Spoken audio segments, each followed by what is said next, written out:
Sore, Bapak Ibu semua. Kita hari ini akan mendiskusikan tugas kita di modul 9 yang tentang IHT. Terima kasih atas kehadirannya Ibu Fitriani Panjaitan, Ibu Yesi Eria, dan Ibu Christine Bertaria Monayanti Lumban Tobing. Nah, di sore hari ini masing-masing peserta akan memperoleh kesempatan sekitar 3-4 menit untuk mempresentasikan slide PowerPoint-nya mengenai salah satu materi yang paling kita kuasai dari modul yang telah kita pelajari dalam BIMTEK Sekolah Penggerak.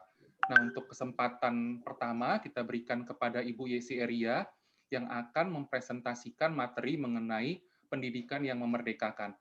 Nah, setelah Ibu selesai mempresentasikan, kita akan berikan kesempatan kepada satu orang penanya untuk langsung bertanya ke Bu Yesi dan akan dijawab langsung oleh Bu Yesi. Untuk waktu dan tempat ke Bu Yesi, kami persilakan. Saya akan share materi yang sudah dipersiapkan oleh Ibu Yesi.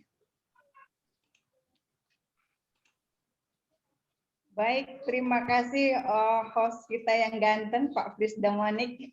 Terima kasih ya. Hari ini saya sebagai pembuka presentasi kita akan mempresentasikan kepada Bapak Ibu semuanya. Tetapi sebelum kita mulai presentasinya, biar lancar ke depannya, alangkah lebih baiknya kita Bapak Ibu berdoa dulu. Semoga presentasi acara kita hari ini lancar. Berdoa menurut agama dan kepercayaan masing-masing. Berdoa mulai.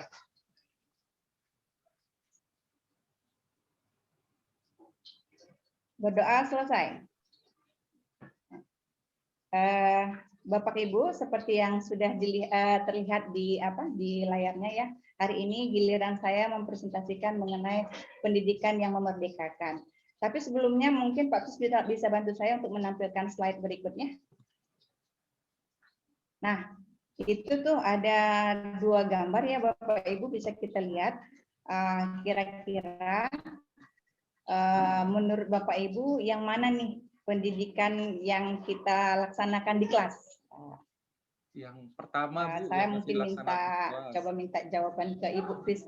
Iya, yang selama ini kita lakukan, yang seringnya yang mana? Mungkin saya tanya dulu Bu Christine dulu deh. Yang mana nih Bu? Gambar 1 apa gambar 2 nih Bu? Gambar 2, Bu. Oke. Nah, kalau Bu Fitri? Gambar yang pertama, Bu.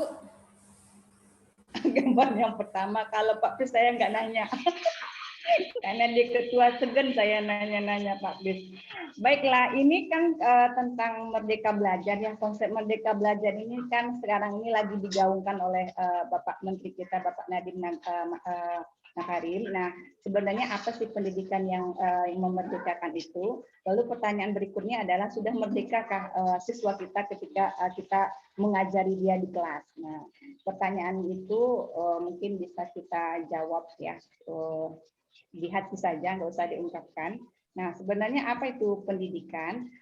Pak Kris minta bantu lagi pendidikan. Slide berikutnya apa Pak? Ya bingung. Pertanyaannya ini bingung nih. Apakah kita sudah memerdekakan siswa kita untuk dalam belajar atau belum? Lanjut Pak Kris. Nah, ini ada gambar Pak Ki Hajar Dewantara. Beliau adalah ini ya Bapak pendidikan kita. Ini saya kutip semboyan dia atau logo dia tentang Ingat Sosang Tulodo, Ing Madya Mangkukoso dan Keduri Handai.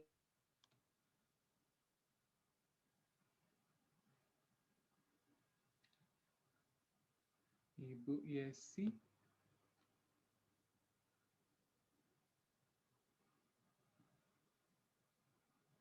Ada gangguan jaringan ya Ibu Yesi ya? Sepertinya sih iya, Pak. Hening. Gambarnya nggak bergerak.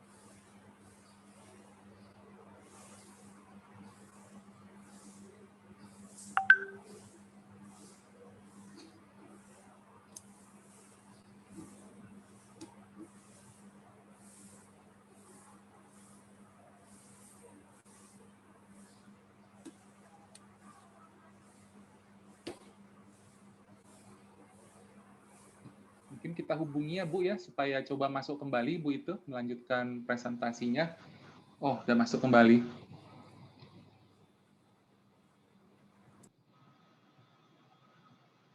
Terputus tadi ya Ibu Yesi ya. Iya. Silakan Maaf ya Bu, Pak, lanjutkan terputus presentasinya Bu. Fitri, maaf. Iya. Kemudian kita lanjut aja Pak, pendidikan itu mungkin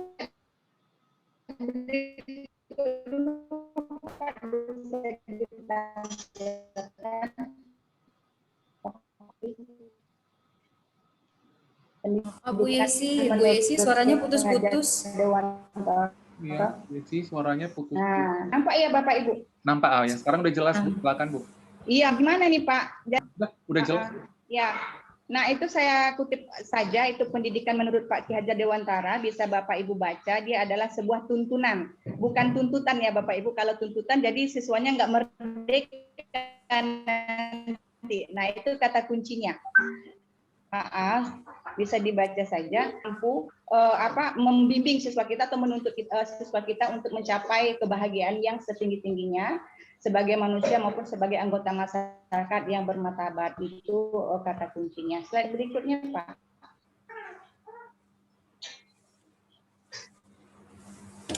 Nah, ini definisi merdeka belajar Bapak Ibu, bisa dibaca. Dan mungkin untuk berikutnya kita buka forum diskusi aja ya Pak ya, biar ini. Boleh Ibu. Terima kasih Bu Yesi Eria atas presentasinya tentang pendidikan yang memerdekakan. Kita buka kesempatan untuk satu orang penanya dari ibu-ibu yang ingin mengeksplorasi lebih dalam lagi materi yang disampaikan oleh Ibu Yesi tentang pendidikan yang memerdekakan. Silakan Bu, bisa raise hand-nya.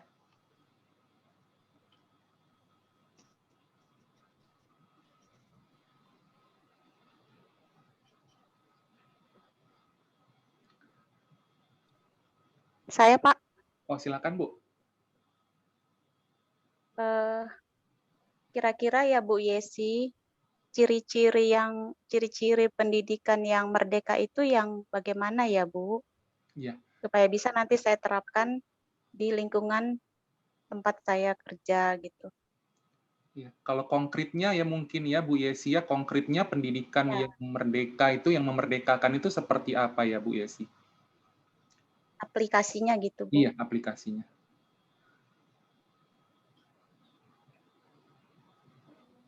Silakan Bu Yesi.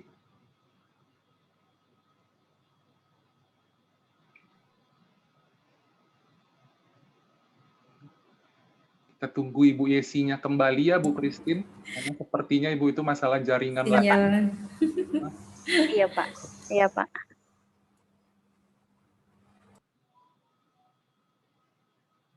Oh ya, sudah ada lagi Bu Yesinya.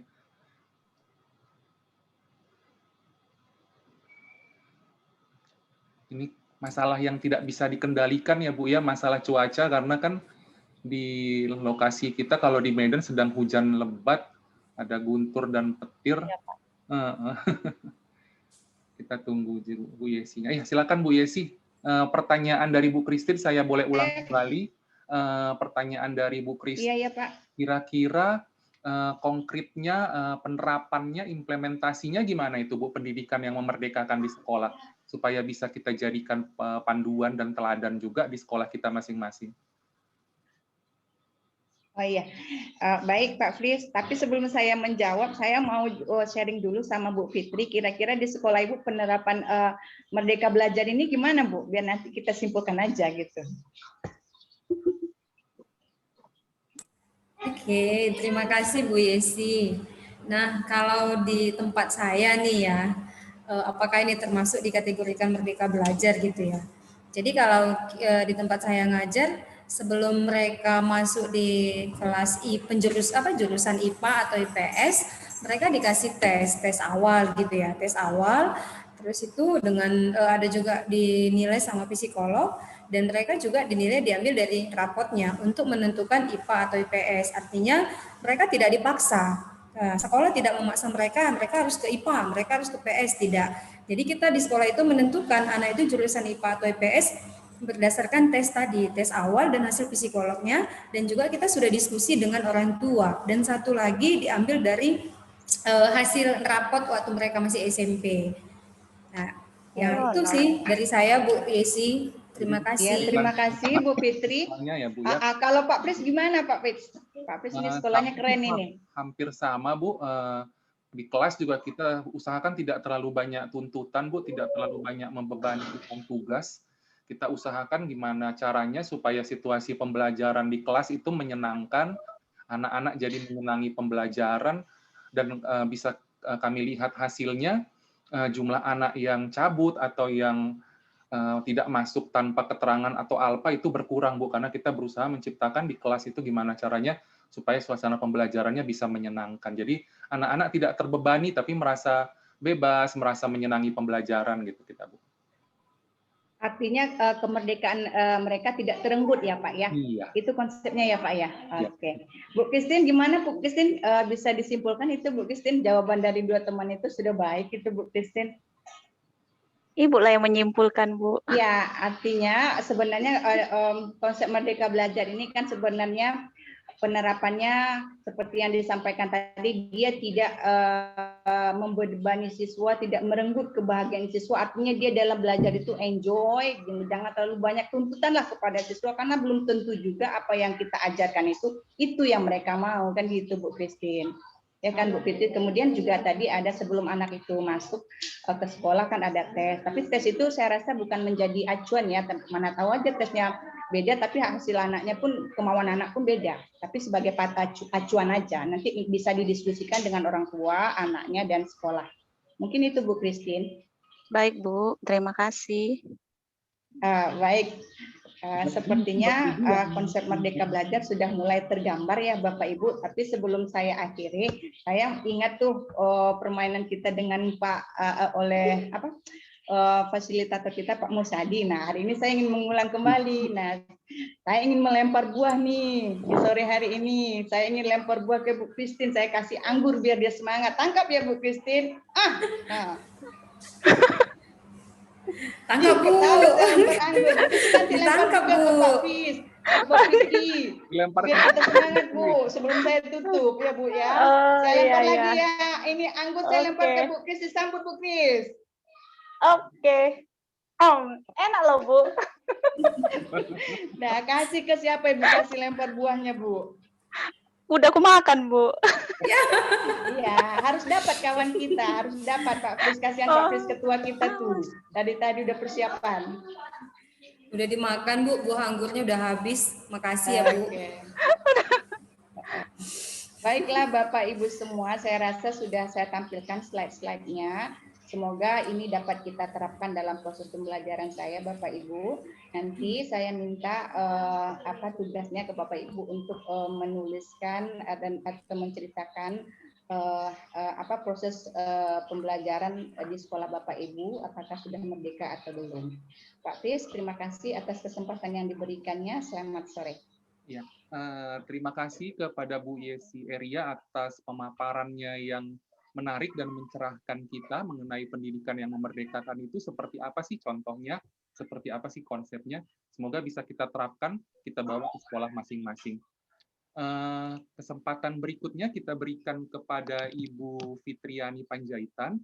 Ibu Fitri akan membawakan presentasi yang tak kalah menariknya juga tentang modul ajar. Saya jadikan Ibu host dulu atau Ibu mau kirim ke saya materinya? Jadikan host aja Pak. Host aja ya Bu. Ya, silakan Bu. Oke, terima kasih Pak Prits. Salah Bu, salah. Baik, Bapak Ibu, terima kasih. Saya lihat masih segar, masih ada senyum, semeringah di bibir walaupun kita kegiatan kita sampai saat ini ya masih ada semangat. Oke, terima kasih buat waktunya. Nah, untuk hari ini yang saya bawakan yaitu mengenai modul ajar ya. Nah, modul ajar di sekolah penggerak ini berbeda dengan modul ajar yang di K13. Kalau di K13 itu disebut masih RPP, tapi kalau di sekolah penggerak, kurikulum sekolah penggerak itu disebut modul ajar. Hanya saja kalau di K13 RPP itu dia satu lembar, artinya dia masih inti-intinya yang kita lihat. Tapi kalau di kurikulum sekolah penggerak itu dia sudah lebih terperinci apa yang kita lakukan dan akan kita ajarkan ke anak-anak sampai ke LKPD-nya. Baik, saya akan share screen dulu ya bahan kita untuk hari ini.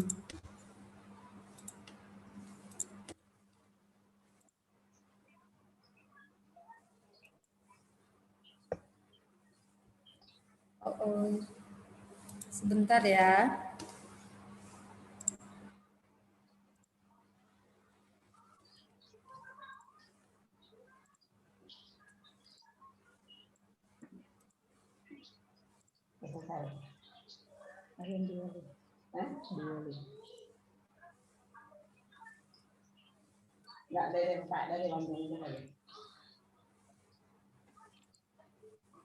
Kelihatan Bapak Ibu Kelihatan, Bu. materi kita? Oke, kita Ya, lanjut Bu. ya. Sudah. Oke, kita lanjut ya. Tadi saya sudah jelaskan bedanya RPP dengan modul ajar di kurikulum sekolah penggerak. Nah, yang saya hanya mau menjelaskan garis besarnya aja di modul ajar ya. Nah, ini ada modul ajar. Modul ajar itu sebenarnya dia ada yang utama itu adalah dari capaian pembelajaran. Nah, kalau capaian pembelajaran ini sama halnya seperti silabus, tapi dari capaian pembelajaran ini turunlah dia ATP. Di ATP itu namanya alur tujuan pembelajaran, dan dari alur tujuan pembelajaran itu masuk ke tujuan pembelajaran dan diturunkan ke modul ajar. Jadi tingkatannya seperti itu. Yang pertama itu Capaian belajar. belajar. Yang pertama itu adalah capaian belajar, kemudian masuk dia ke ATP, ATP. alur tujuan pembelajaran, kemudian diturunkan ke tujuan pembelajaran dan sampailah ke modul. Di dalam modul ini juga kita ada dinamakan bedanya dengan RPP yang lain itu ada profil pelajar Pancasila. Di situ nanti ada diterapkan di modul yang ini. Oke ya, kita lanjut slide berikutnya. Nah, ini komponen-komponen modul ajar. Jadi pada saat Bapak Ibu mau menyusun modul ajar, kita harus mengikuti komponen modul ajar yang sudah ditetapkan. Yang pertama itu mengenai informasi umum. Nah, informasi umum ini seperti biasa, ada identitas sekolah, tapi di situ bukan hanya identitas sekolah, ada kompetensi awalnya, ada yang saya sebut tadi profil pelajar Pancasila, ada sarananya, ada target yang harus kita kejar untuk peserta didik. Ya kan? Nah, di dalam modul di informasi umum ini ada modul pembelajaran. Nah, di sini modul pembelajaran itu dia disebut modul daring, modul luring, dan ada modul blended learning. Nah, jadi 3 modul pembelajaran. Ya, kemudian di dalam komponen itu ada komponen inti. Nah, komponen inti ini disinilah yang mau kita kegiatan pembelajaran yang mau kita capai gitu. Di kegiatan pembelajaran yang akan kita capai. Nah, dan yang terakhir itu ada lampiran. Lampiran itu adalah LKPD. LKPD itu lembar kerja peserta didik. Nah, jadi tapi di LKPD ini bukan seperti biasa kalau kita di RPP yang lain itu misalnya hanya LKPD mandiri gitu. Enggak, tapi di modul ini dia ada jelas LKPD mandiri dan LKPD kelompok yang harus kita terapkan ketika kita mengajar nanti. Nah, yang selanjutnya itu selain komponennya ada prosedurnya. Nah, prosedurnya Bapak Ibu bisa lihat ya, ada 6 prosedur yang harus kita lakukan di dalam penyusunan modul ajar. Ya, ada 6. Nah, kemudian prinsipnya sama halnya, kita juga punya prinsip dan modul ajar juga punya prinsip. Ya, yang ada 4 prinsip pada modul ajar, yaitu 1 esensial, yang kedua menarik, bermakna, dan yang ketiga relevan dan kontekstual, dan yang keempat berkesinambungan. Jadi kalau dari saya, kenapa dikatakan menarik? Ya sama halnya kalau misalnya kita mengajar pun dengan kita aja yang masuk sama anak-anak tidak menarik, bagaimana anak-anak itu mau dan semangat untuk masuk di dalam pembelajaran kita seperti itu. Nah, jadi kalau modul ajar ini Bapak Ibu silahkan membuat sesuai komponen-komponen yang sudah ditentukan. Tapi ingat ya, capaian pembelajaran itu masih dalam proses dari pusat mungkin ya. Nanti dari capaian itu baru kita turunkan ke ATP, ke tujuan dan ke modulnya. Oke. Nah, untuk ini sampai di sini yang saya sampaikan untuk modul ajar. Kira-kira Bapak Ibu ada yang mau kita diskusikan untuk modul ajar ini? Ada Pak? Ada Bu? Ada. Oke Pak Prits, silahkan Pak Prits. Kalau Pak Prits ya. Menurut Ibu modul ajar yang baik itu seperti apa ya Bu ya?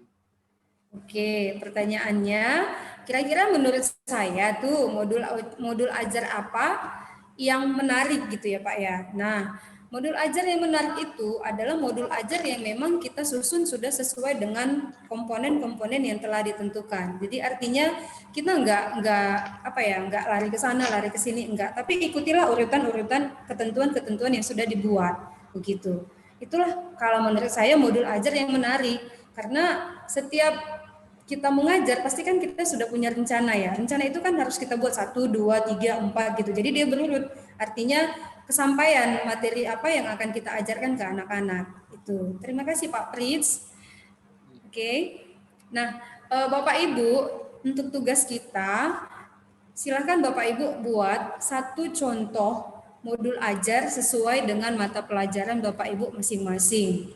Nah, nanti ini Bapak Ibu boleh kirim ke link drive nanti yang akan saya kirim di grup WA kita ya. Nah, ini dikirim dan dikerjakan. Oke, Bapak Ibu. Terima kasih. Kira-kira ada lagi? Bu, menanya Bu. Boleh Ya, Pak? Bu. Pak Pris boleh? Satu aja. Itu tadi ada prinsip modul ajar itu kan menarik. Nah, menarik di sini ukurannya bagi kita sebagai pengajar, bagi pengawaskah, atau bagi siswanya yang kita ajar itu, Bu? Itu aja. Ya, kalau saya Ibu tanya menarik itu untuk anak-anak.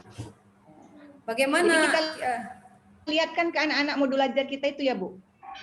Ya, maksudnya gini Bu, menarik modul ajar itu boleh Ibu tampilkan modul ajar kita dan boleh kita tampilkan tujuan pembelajaran kita kan. Nah, tujuannya itu apa? Supaya anak-anak tahu materi itu kita ajarkan tujuannya untuk apa sih gitu. Nah, itu kan dari tujuan itu mereka juga kita diajarin misalnya kayak saya mengenai hidrosfer. Oh, hidrosfer itu tujuannya seperti ini ya, gunanya untuk ini ya, seperti itu Bu. Jadi ada daya tariknya yang kita buat gitu. Jadi kontekstual ya Bu ya.